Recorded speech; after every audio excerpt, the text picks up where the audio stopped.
Hello everybody, welcome to this. It's another student exemplar looking at a piece of work that's answered paper 2 question 5 on the AQA exam board. Holidays are anything but relaxing. Write an article for a broadsheet newspaper to explain your point of view. So here it is. There is no such thing as a relaxing holiday. I've had the misfortune to go on a lot of holidays this year. Yes, you did read that correctly, misfortune. The response I get isn't one I want from a group of parents like myself.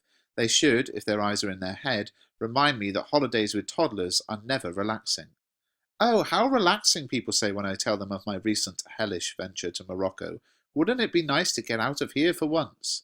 Work is so stressful, it must be lovely to get away for a bit, they say, failing to notice the photo of a screaming child that adorns my lock screen, as if my life at home is any less stressful. But, the shopping, they add, when I protest against their misguided views that duty-free is so-called relaxing. Of course, dragging a 3-year-old through an airport when all they want to do was go in the interactive games arcade is of course fun. Ever met a disgruntled toddler who was happy about doing something they didn't want to do?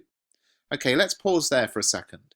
Here's a nice piece of work, and why is it nice? Because it's got a nice tone, a nice register. It's got a slightly sarcastic, humorous register. Now, as always with paper 2 question 5, you've got to think very carefully about who is your audience. And where it says, a broadsheet newspaper, we're thinking adults, we're thinking middle and upper class. And I like the idea of the sort of joking here. It's not too over the top.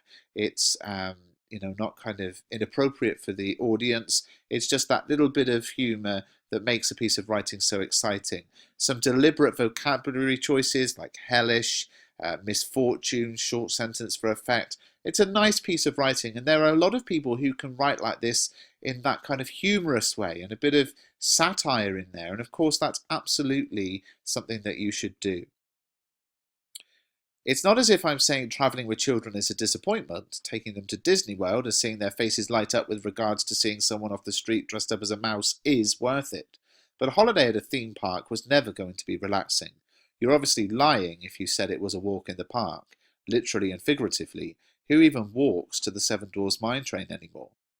Planning a holiday is stressful enough as it is, what with EasyJet and British Airways both selling all-inclusive packages for similar prices. And then when you actually get to the airport at some ungodly time in the morning because the 6 a.m. flight was the cheapest, Donald, hauling behind you a bulging suitcase that holds enough nappies to open your own Pampers store, you're expected to get through security without having any toddler tantrums. Those are never fun to witness. Now here, in these 2 paragraphs, we see the level of humour absolutely ramped up. And this is fantastic. One of the parts of the mark scheme is your writing convincing and compelling?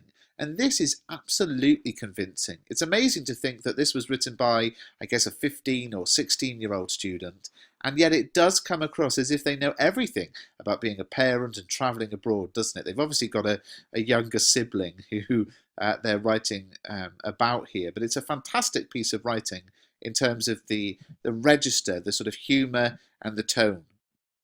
Providing you've got through security without getting stopped and asked whether you've got a bomb in your suitcase, no officer, it really is just 50 packs of nappies, you've now got to get through the 2-hour wait until you can board your flight. The iPad has already run out, the child is upset because you won't fork out £2.75 for a chocolate bar that looks like it's been stomped on by an elephant, and you've just realised you've run out of patience. It's the 2 hours of hell. Not to mention however long the flight is, by the end of it you really do just want to force open the emergency door and jump with your feet and arms crossed down an inflatable slide into the sea. Okay, let's look at this paragraph. I really like it. What I like is the deliberately very long sentence here, using semicolons to join items in a list when the items in a list are complete sentences, but then the powerful impact of a very short sentence for effect. And a lot of you vary your sentence lengths for effect to the point where you will include some single sentence paragraphs or some short sentences like this, but to put a short sentence after a long sentence has a greater impact, and this is a really good example of that. So the next time you're trying to book a relaxing break for you and the kids, just go to bed and avoid any airport amusement arcades. There really is no such thing as a relaxing holiday with children.